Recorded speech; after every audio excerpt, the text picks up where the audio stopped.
Hey everybody, Rob D'Alessio, Taste of Retirement, and what we're doing today is a chicken fra diavolo. It's a spicy dish, really got a lot of flavors to it, really rich, nice pasta dish. Come on, let me show you how we do it.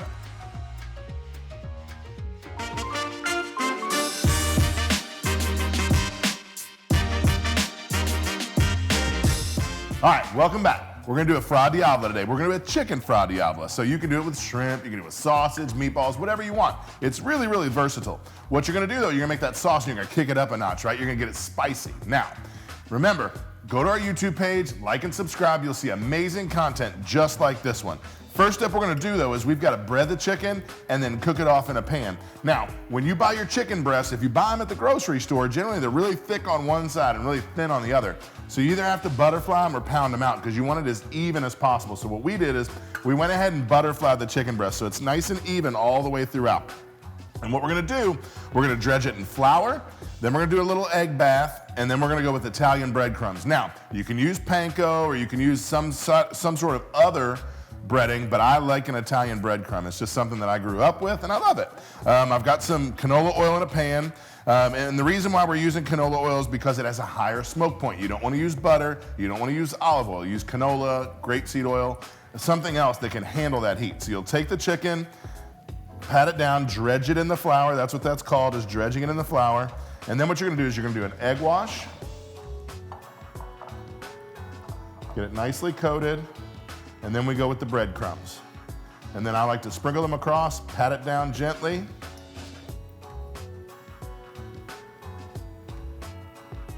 And then we're gonna go to the pan with it and lay it down nicely. All right, we've got the chicken done, it's cooled off, it's just sitting there. We're gonna slice that up and serve that on top of the pasta later. I went ahead and I boiled off already earlier today some tagliatelle pasta. You can use whatever pasta you want. You can use linguine, you can use spaghetti. I don't really like to use spaghetti or angel hair as they're a little too thin. Bucatini would be great. This is gonna be kind of a hearty pasta, so you wanna make sure that you use something like that. I've got some oil in the pan. I'd use some canola oil. You don't really want to use olive oil because it's got a low smoke point, so it could get smoky on you. I'm going to start off with the onions. And we're going to do what's called sweating the onions. And so we don't want to like get them all brown and stuff. We just want to start to get them translucent. While we're doing that, I'm going to go ahead and cut up some fire roasted red peppers. And I'm actually going to throw those in there as well. So fire roasted, they're already obviously cooked. What you do is you put them over a burning fire or a flame, if you would, on your range, and then you cover them up with plastic, and then all that skin that's blistered, you can just peel it right off. So you'll see some of that char on there, but the char just means flavor. That's all that means, so it's delicious. But anyway, we're gonna go ahead and throw those in there as well. And so the fra diavolo, it's not as popular as maybe like an arrabbiata, but it's a nice spicy pasta dish. So if you like spice, this is something you're really going to like. And what I'm doing today is I'm using Fresno chili peppers. And so what a Fresno chili pepper is, it's about 2,500 on the Scoville unit. And what the Scoville unit is, basically that's how much heat is in the pepper. So like a jalapeno might get up to 8,000 Scoville units, and then there's like a Carolina Reaper and a ghost pepper. We're not messing around with that. So this is kind of like a mild jalapeno. That's to put it in perspective for you. But we're gonna put all that in there and we're gonna let that go. And then I've got some garlic that I've chopped up. That's actually one of the last things I'm gonna put in. And the reason why is because garlic will burn quickly, and when it burns, it gets really bitter tasting. So we'll do that at the end. So we're just gonna toss that around. Get that going, and then we're gonna kick it up a little bit more with some crushed red pepper, because we like a lot of heat on this. You can always, do less heat if that's the way you like it, but we like a lot of heat. Because, Taste of Retirement, we always kick things up a notch, right? All right, so you can see the onions, they've become translucent, the peppers are good, the smells are unbelievable. We're gonna throw the garlic in there, and I always like to use a lot of garlic, you never know, a vampire could be around, so you wanna make sure that you can keep the vampires away. I don't have any wooden stakes or silver bullets, but toss the garlic around a little bit and give it about 30, 45 seconds. And then what we're gonna do is we're gonna take some white wine. You want a dry white wine, so I've got a little Pinot Grigio here. Now, big rule on when you use alcohol in what you're cooking.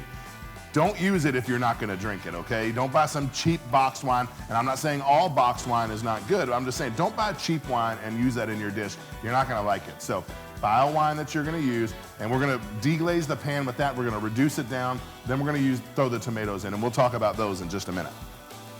Oh man, you can smell that garlic now. So, all right, we're gonna put the Pinot Grigio in. You're gonna do about a cup. I'm not gonna take a pull, but maybe a cup and a half. And what that's doing, that's deglazing the pan. So to deglaze the pan, when you're cooking and doing things in a pan, some little bits, if you would, will stick to the bottom of the pan. But they have flavor, and flavor's good, right? Flavor's delicious. So we wanna go ahead and put something in there, some kind of liquid to deglaze it, and then scrape all those off, and then that's part of your dish. Now, if you have burned it, you don't wanna do that because then your whole dish will taste charred. Oh man, you can smell it. And what we're gonna do now, we're just reducing that wine down a little bit. Once it's done reducing, then we're gonna throw in the tomatoes.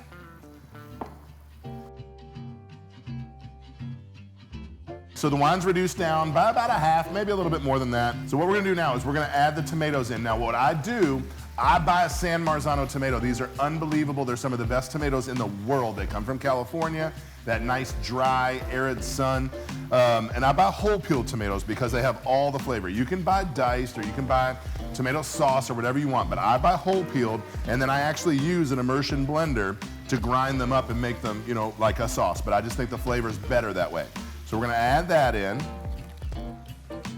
Now, oregano. Oregano's got a nice, almost like a licorice type taste to it. We're gonna add some oregano. And I like using the dry oregano because it has more flavor to it. And then we're gonna use some basil here. And then of course, we're gonna do some kosher salt. And remember, you don't wanna put too much salt in because you can't take the salt out. And then some crushed black pepper. And then we're just gonna let it go for a pretty good while. And then right before we serve it, I'm gonna go ahead and drop the pasta back again in the water just to get it hot, and then we'll present it, and then we'll wrap a bow on this. So the sauce is good and happy. It's nice and spicy. It's got a nice back kick to it.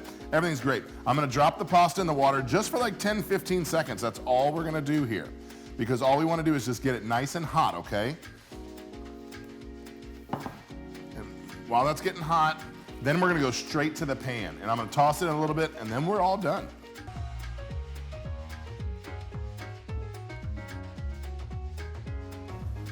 All right, so we got the pasta in, turn the stove off. I'm just gonna toss it a couple times to cover it.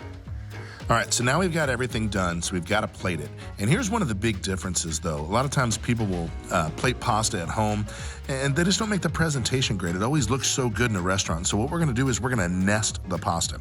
You take the tongs, you take your serving out, and you twist it, right? And you form a nest. And that's exactly what we wanna do. Then we're gonna slice the chicken breast, and we're gonna slice it evenly, nice, even, thin slices. And we wanna present this, you know, fan it out and present it nicely. There you have it, chicken fra diavolo. Really spicy, some back heat, tons of flavors to it, some chicken on top. Now, if you like what you saw today, go to our YouTube page, like and subscribe. You'll see amazing content just like this. I'm Rob D'Alessio, and this was A Taste of Retirement.